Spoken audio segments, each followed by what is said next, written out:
అదే RTV app వార్తల్ని క్షణాల్లో చదివే అవకాశం ఉంటుంది. ఒక న్యూస్ పేపర్, ఒక టెలివిజన్ ఛానల్ మీ చేతుల్లో ఎప్పుడు ఉంటాయి. రోజు నెల్లూరు నగరానికి సంబంధించి ఎక్కడ లేనటువంటి ఒక విధ్వంసకరమైనటువంటి పరిపాలన ప్రారంభమైంది.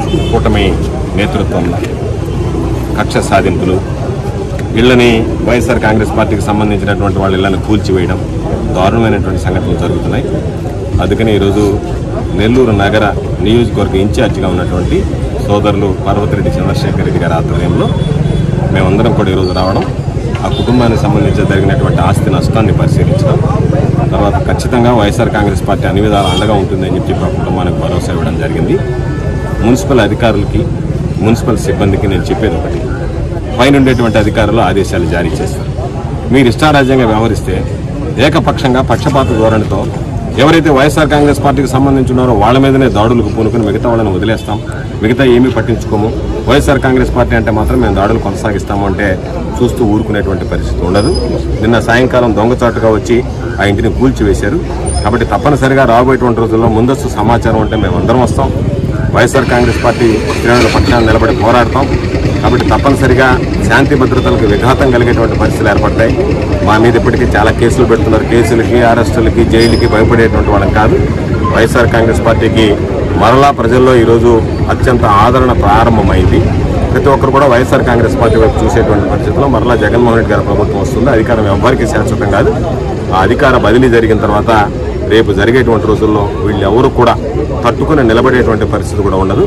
కాబట్టి ఈరోజు బాలకృష్ణారెడ్డి, సుబ్బారెడ్డి వాళ్ళ కుటుంబానికి జరిగినటువంటి అన్యాయం రాబోయేటువంటి రోజుల్లో భారీ మూల్యం చెల్లించుకోవాల్సినటువంటి పరిస్థితి. ఎవరైతే దీనికి ఉత్సాహం చూపించారో ముందున్నటువంటి వాళ్ళు, వెనకున్నటువంటి వాళ్ళు అందరూ భారీ మూల్యం చెల్లించుకోవాల్సినటువంటి పరిస్థితి ఏర్పడుతుంది. ఈ సందర్భంగా హెచ్చరిస్తారు. సార్, ముందుగానే వీళ్ళు నోటీసులు ఇచ్చారా, ఇవ్వలేదా? నోటీస్ ఇచ్చారు, న్యాయస్థానాన్ని ఆశ్రయించారు. న్యాయస్థానంలో ఒక పక్క ఉండగానే న్యాయస్థానం తీర్పు వెలువరించకముందే వీళ్ళు ఇష్టారాజ్యంగా దాన్ని కూల్చివేశారు. ఎందుకంటే న్యాయస్థానంలో ప్రభుత్వానికి వ్యతిరేకంగా వస్తుంది కాబట్టి ఈరోజు మనం ఎట్టైనా సరే కూల్చివేయాలనేటువంటి దుర్మార్గమైనటువంటి ఆలోచనతోనే దీన్ని కూల్చివేయడానికి, కుట్రపూరితంగా కూల్చివేయడం. అధికారంలోకి వచ్చిన తర్వాత విధ్వంసకరమైనటువంటి పరిపాలనకు శ్రీకారం చుట్టి ప్రతినిత్యం వైఎస్ఆర్ కాంగ్రెస్ పార్టీ శ్రేణుల మీద దాడులు, దమనకాండ కొనసాగించేటువంటి నేపథ్యంలో దానికి పరాకాష్ఠగా ఈరోజు పాపం సోదరుడు బాలకృష్ణారెడ్డి ఉండేటువంటి ఇంటిని కూల్చివేయడం జరిగింది. వాళ్ళ తండ్రి పెద్దాయన సుబ్బారెడ్డి గారు 40 సంవత్సరాలుగా ఇక్కడ నివాసం ఉంటున్నాడు. ఇంటికి సంబంధించి 80 సంవత్సరాల డాక్యుమెంట్లు ఉన్నాయి, చేతులు మారాయి. ఈరోజు వాళ్ళ దాంట్లో ఉన్నటువంటి ఇంటిని పునర్నిర్మించుకున్నారు. పునర్నిర్మించుకుని కూడా దాదాపు 6-7 మాసాలుగా ఈ కార్యక్రమం కొనసాగింది. ఈరోజు చంద్రబాబు నాయుడు చెప్తున్నాడు, నేను సంపద సృష్టిస్తాను అని చెప్పి. ఒక వ్యక్తి 6 కాలం కష్టపడి ఆ కుటుంబం ఒక ఇల్లు నిర్మించుకుంటే దాన్ని కూల్చివేస్తే ఇది నేషనల్ వేస్టేజ్ అవుతుందా, సంపద సృష్టి అవుతుందా అనేటువంటిది కూటమి ప్రభుత్వంలో ఉండేటువంటి పెద్దలు చంద్రబాబు నాయుడు చెప్పాల్సినటువంటి అవసరం ఉంది. కాబట్టి కక్ష సాధింపులకు పాల్పడతాం, ఒక పద్ధతి పాడు లేకుండా మా ఇష్టారాజ్యంగా వ్యవహరిస్తామని చెప్పి ఈరోజు ఈ ప్రాంతానికి సంబంధించి మున్సిపల్ శాఖ మంత్రిగా ఉన్నటువంటి నారాయణ గారు, రొడా చైర్మన్గా ఉన్నటువంటి కోటమిరెడ్డి శ్రీనివాసరెడ్డి గారు మా ఇష్ట ప్రకారం మేము వ్యవహరిస్తాం, మాకు ఎవరు వ్యతిరేకంగా ఉంటే వాళ్ళు ఇల్లు కూల్చేస్తాం, మాకు అనుకూలంగా ఉన్నటువంటి వాళ్ళని వదిలేస్తాం అన్నట్టుగా ప్రవర్తించడం సరైనటువంటి పద్ధతి కాదు. కాబట్టి నారాయణ తెలుసుకోవాల్సింది, ఈరోజు పరిపాలన అంటే స్కూళ్ళు నడపడమో, కాలేజీలు నడపడమో కాదు. ఈరోజు పరిపాలన అంటే ప్రజలందరి చేత, ఈరోజు ఎవరైతే నీకు ఓట్లు వేశారో, ఎవరైతే నిన్ను శాసనసభ్యుడిగా గెలిపించారో, నువ్వు శాసనసభ్యుడిగా ఈ ప్రాంత ప్రజలు ఆశీస్సులు అందించబట్టి గెలిచి మంత్రి అయ్యావు. కాబట్టి అటువంటి నేపథ్యంలో నా ఇష్టారాజ్యంగా వ్యవహరిస్తానంటే ఈరోజు పాప రకరకాలైనటువంటి జీవోలు తెస్తున్నాడు నారాయణ.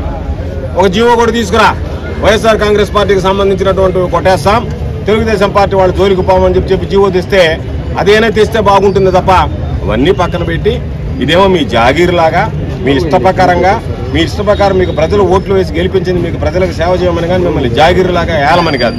కాబట్టి మీరు అనుకుంటున్నారేమో మా ఇష్ట ప్రకారం మేము ఏలతాం, మా ఇష్ట ప్రకారం మేము ఈరోజు చేస్తామని చెప్పి పాపం ఇది ఇప్పటికే న్యాయస్థానంలో ఉంది. న్యాయస్థానంలో ఒకసారి సమీక్షిస్తున్నప్పుడు దాన్ని న్యాయ పరిధిలో ఉన్నప్పుడు దీనికి సంబంధించినటువంటి దాంట్లో న్యాయస్థానాల పరిధిలో ఉన్నప్పుడు వాటన్నిటిని అతిక్రమించి ఈరోజు కోర్టును కూడా లెక్క చేయకుండా మీ ఇష్టారాజ్యంగా వచ్చి వాళ్ళని దౌర్జన్యంగా అక్కడి నుంచి తరలించి వాళ్ళ సామాన్లు బయటేసి కూల్చేసేటువంటి అధికారం హక్కు మీకు ఎవరిచ్చారనేటువంటిది ఈ సందర్భంగా అడుగుతున్నాం.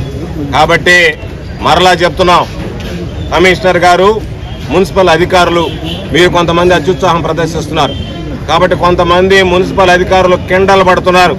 మీరు కిండలు పడడం మంచిది కాదు. మీరు ఇదే విధంగా కిండలు పడితే రేపు ఈ ప్రభుత్వం అధికారం మారిన తర్వాత ఎవడైతే ఈరోజు కిండలు పడ్డాడో ఆ కిండలు పడ్డ వాళ్ళందరూ కటకటాల పాలవుతారనేటువంటిది గుర్తుంచుకోండి. మీరు కిండలు పడుతున్నాము మాదేందులో అనుకుంటున్నారేమో, అధికారం ఎవరికి శాశ్వతం కాదు. కాబట్టి అధికారం బదలాయించినప్పుడు, అధికారం మారినప్పుడు, ఆ అధికారం మారిన తర్వాత ఏ విధంగా ఉంటుందని ఆ ఒక్క విషయాన్ని గుర్తుపెట్టుకోండి. ఆ ఒక్క విషయం మర్చిపోబాకండి. ఆ ఒక్క విషయం మిస్ కాబాకండి. ఆ ఒక్క విషయం మిస్ కాబాకండి. ఆ ఒక్క విషయం మిస్ కాబాకండి. ఆ ఒక్క విషయం మిస్ కాబాకండి. అధికారం రేపు మారితే అధికారం ఎవరికి శాశ్వతం కాదు. అధికారం మారితే, అధికారం మార్పిడి జరిగితే, అధికారం మారిన తర్వాత రేపు మీ పరిస్థితులు ఏముంటాయి అనేటువంటి ఆ ఒక్క విషయం మర్చిపోబాకండి. ఆ ఒక్క విషయం మిస్ అవుతున్నారు మీరు. ఆ ఒక్క విషయం మిస్ అవుతున్నారు. ఆ ఒక్క విషయం మిస్ అవుతున్నారు మీరు. అధికారం రేపు మారిపితే ఏం జరుగుతుంది అనేటువంటి ఆ ఒక్క విషయాన్ని మిస్ కాబాకండి. ఆ ఒక్కటే మిస్ అవుతున్నారు మీరు. ఆ ఒక్కటే మిస్ అవుతున్నారు మీరు. కాబట్టి మీరు అనుకుంటున్నారేమో మేము కిండలుగా వ్యవహారం చేస్తామని. మీరు కిండలు పడ్డంత సులభంగా ఉండదు రేపు రాబోయేటువంటి రోజుల్లో. మీ కిండలందరూ కూడా ఎవడైతే మున్సిపల్ సిబ్బంది కిండలు పడుతున్నారో వాళ్ళందరూ కటకటాలు పాలయ్యేటువంటి పరిస్థితి ఏర్పడుతుంది. కాబట్టి రేపు అధికార మార్పిడి జరిగిన తర్వాత ఈ కిండలు పడ్డటువంటి వాళ్ళు అంతు చూస్తాం తప్ప ఎవరిని వదిలిపెట్టేది ఉండదనేటువంటి విషయాన్ని ఈ సందర్భంగా తెలియజేస్తున్నాం. కాబట్టి ఈరోజు నిజంగా నాకే అందరం మధ్యతరగతి కుటుంబాల నుంచి వచ్చినటువంటి వాళ్ళు, పాపం నారాయణ మధ్యతరగతి కుటుంబం నుంచి వచ్చి ఈరోజు వేల కోట్లు సంపాదించి పేదవాళ్ళని గురించి మర్చిపోయి నెల్లూరు సంబంధించినటువంటి నెల్లూరు నగరంలో మేము ఇష్టారాజ్యంగా వ్యవహరిస్తాం. కాబట్టి పేదలు ఇళ్ళు కూల్చేస్తాం. దానిలో వైఎస్ఆర్ కాంగ్రెస్ పార్టీకి సంబంధించినటువంటి నిరుపేదలు ఉన్నా సరే నిర్దాక్షిణ్యంగా వాళ్ళ మీద దాడులు చేస్తాం, వాళ్ళ ఇల్లు కూల్చేస్తాం, వాళ్ళకి సంబంధించినటువంటి ఆస్తులు నష్టపరుస్తాం, దాని విధంగా వాళ్ళ మీద ఆర్థికంగా దెబ్బతీస్తాం అనేటువంటి మీ ఇష్ట ప్రకారం రాజ్యాంగం ఏమి ఈరోజు మీకేమో రుడా చైర్మన్కి, మున్సిపల్ మంత్రికి ఎక్కడైనటువంటి అధికారాలు ఏమీ మీకేం ప్రసాదించలేదు. కాబట్టి మీరు ఈరోజు మీకు ప్రజలు ఆదరించిన తర్వాత వీలైతే ప్రజలకి ఏదైనా మేలు చేయండి. మేలు చేయకపోవడం చేత కాకపోతే, ఎందుకంటే మీకు మేలు చేయడం చేత కాదు.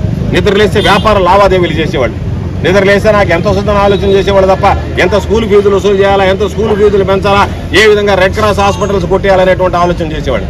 ఈరోజు ఇదే పంట కాలాలకు సంబంధించి వస్తే నారాయణ గారు గుర్తుపెట్టుకోండి, మీ మెడికల్ కాలేజ్ ఒక్క మొక్క కూడా ఉండదు. మీ మెడికల్ కాలేజ్ కూలిపోద్ది. మీ మెడికల్ కాలేజీలు ఎన్ని పంట కాలంలో పోతున్నాయో ప్రజలకు తెలుసు.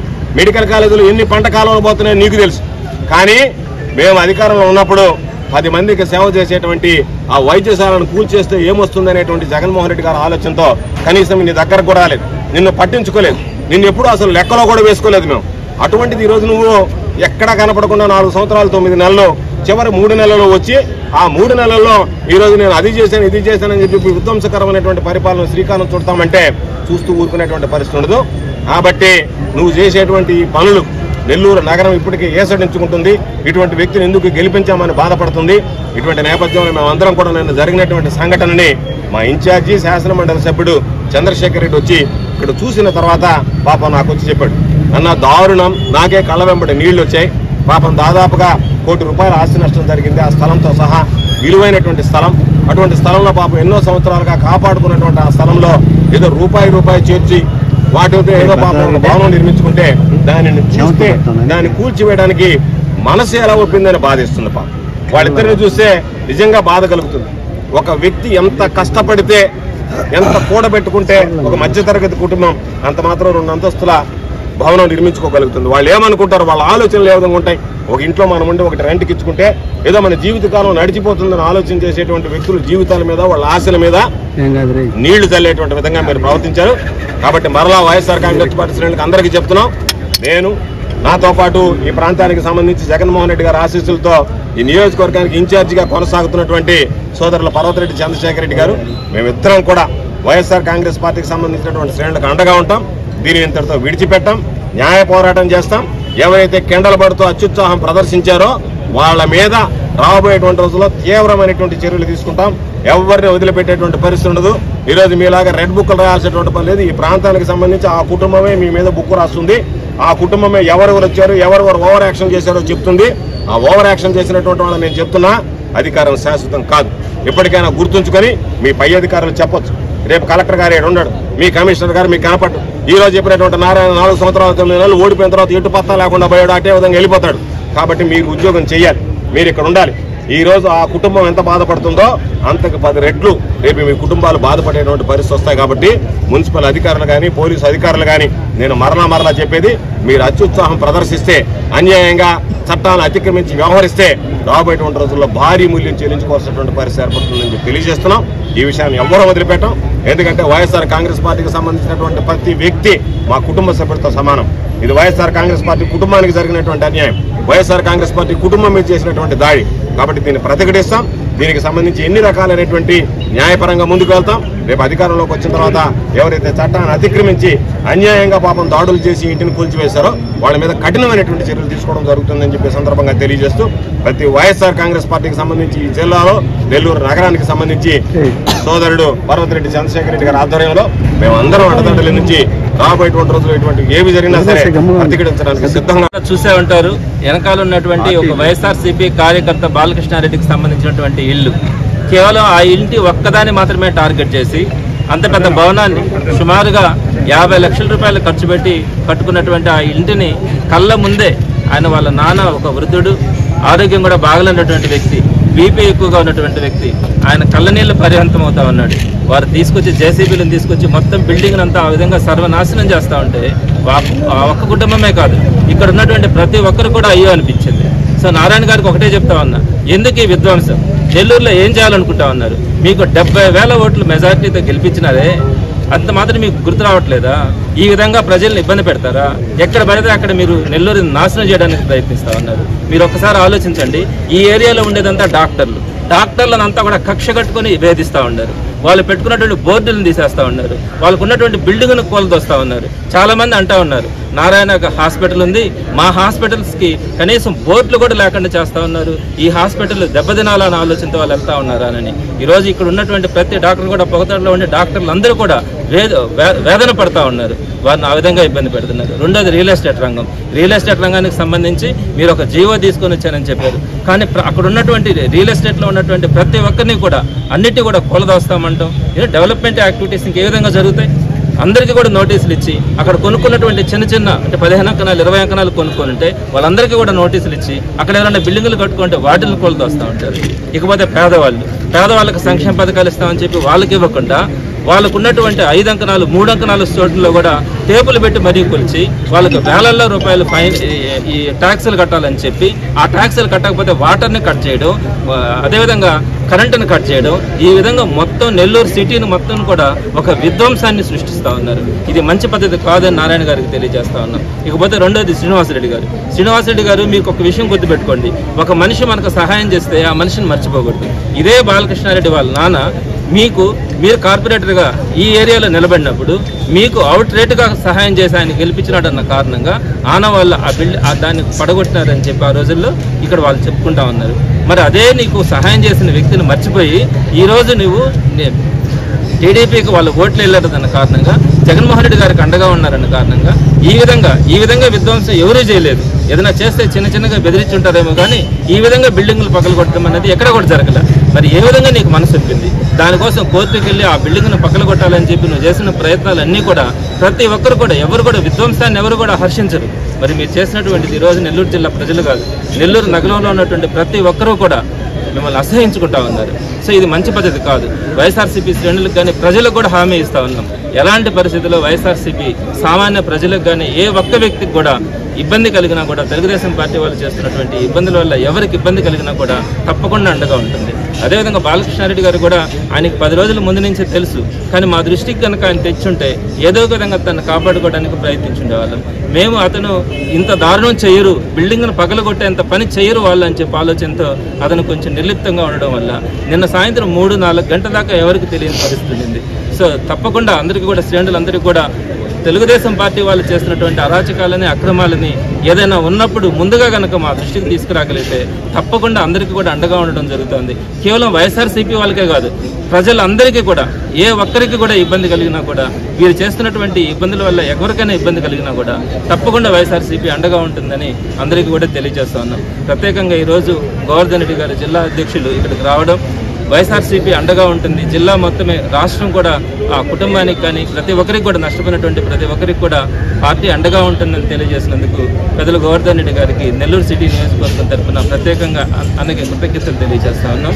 ఒక సమిష్టిగా నెల్లూరు జిల్లాలో వైఎస్ఆర్సీపీని బలోపేతం చేసుకునేందుకు ప్రతి ఒక్కరూ కూడా ముందుకెళ్తామని తెలుగుదేశం వారికి హెచ్చరిక జారీ చేస్తా ఉన్నాం. మరిన్ని వీడియోస్ కోసం ఛానల్ ని సబ్స్క్రైబ్ చేయండి, లేటెస్ట్ అప్డేట్స్ కోసం వాట్సాప్ ఛానల్ ని ఫాలో చేయండి అండ్ లింక్ డిస్క్రిప్షన్ లో ఉంది.